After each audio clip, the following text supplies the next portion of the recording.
The Tale of the Shrunken Head. The 9-year-old boy felt uneasy. He was traveling on his own for the very first time, and had to admit that he was a little scared. He was on his way to see his grandmother, taking a train. The boy's parents had reluctantly agreed to let him go on his own, and he set forth to visit his grandmother. There was a man sitting beside him on the train. The man struck up a conversation with the boy and offered him some candy. Happily, the young boy accepted the stranger's kind offer. But when he started chewing the candy, it tasted bitter. Then he began to feel very strange.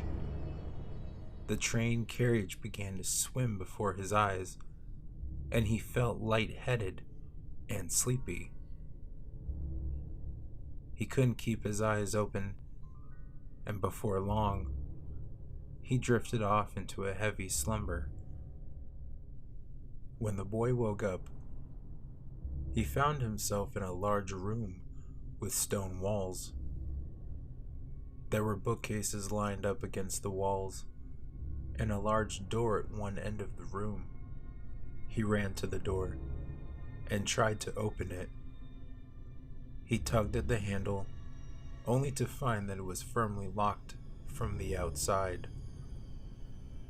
He pounded his fists on the door and called for help, but no one answered. Suddenly, he heard an eerie voice coming from somewhere inside the room. "Get out of here while you still can," it whispered. The boy spun around and saw a sight so shocking that he almost fainted. On the other side of the room, sitting on a table, was a little, tiny, shrunken head. It had been severed from its body and boiled until it shrunk down to the size of a baseball. The boy couldn't believe that the shrunken head was actually speaking to him. Who are you?" cried Joseph. "4 years ago, I was a young boy, just like you," said the head. "I was happy and carefree until that man kidnapped me. He brought me to this place and trapped me in this room.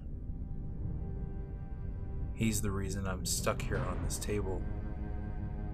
He's the reason I'm a shrunken head. He's an evil man who practices black magic." The boy shuddered. "What happened?" "For weeks, he left me here alone. Then on my 10th birthday, the man came back. First, he cut off my head. Then he placed it on a pot of boiling water until it shrunk like a shriveled prune. Then, the man wrote a spell on a piece of parchment and placed it under my tongue. That evil black magic spell ensures that I know all and see all. All the secrets of the universe are revealed to me. But it also forces me to serve that evil man and reveal those secrets to him.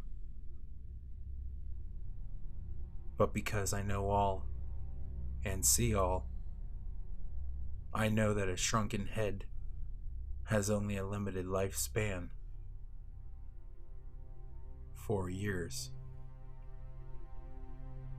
My lifespan is almost up, and now the man needs a new shrunken head.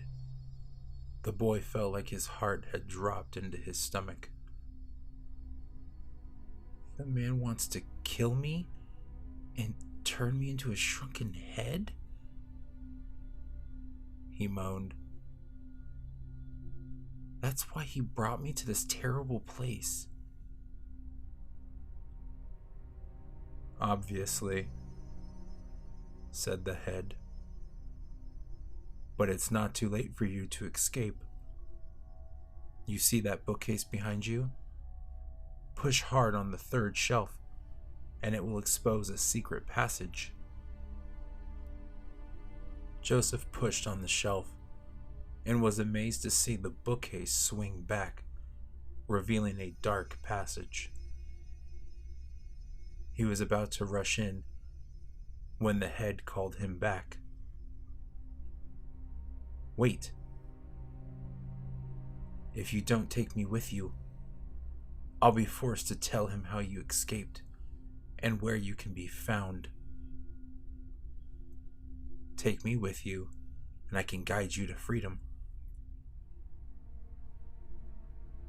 The boy went back to the table and gently lifted the horrible head.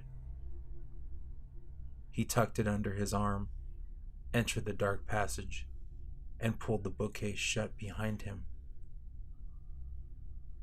As he stood trembling in the darkness, the head whispered to him, "Count 100 stairs." The shrunken head told him. Then feel for a door. Joseph felt like his feet were rooted to the floor until he heard terrible demonic voices crying out, searching for him. He frantically felt for the edge, for the step with his foot, and moved into the darkness below him. His fingers ached from clutching the shrunken head. The only thing worse than carrying it would be dropping it and letting it roll down the steps, leaving him alone in that terrible darkness. He continued down, trying to shut out the demon's voices, trying to remember to count.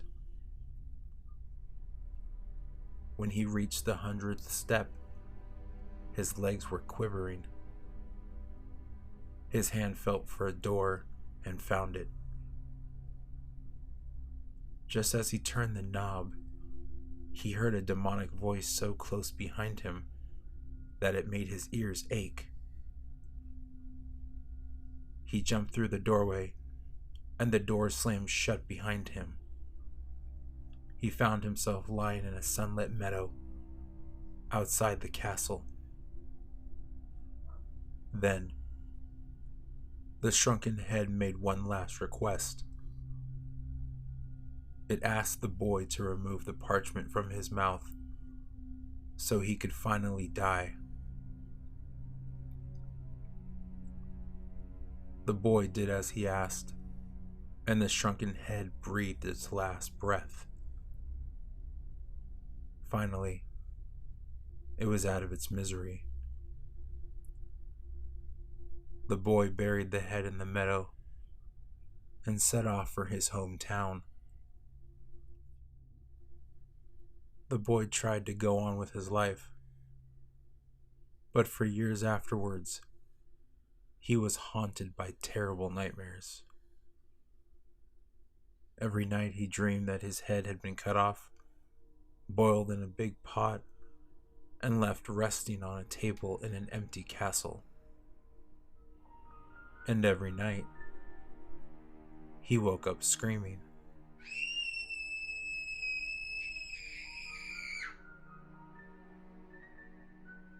Hello, listeners. I hope you enjoyed tonight's tale. I know I did. Although I gotta say, Am I the only one that's kind of curious what that shrunken head looked like? And maybe it's just the inner child.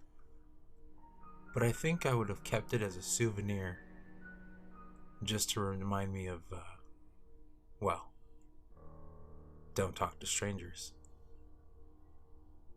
Make sure you tune in tomorrow for another brand new tale. Sweet dreams, listeners.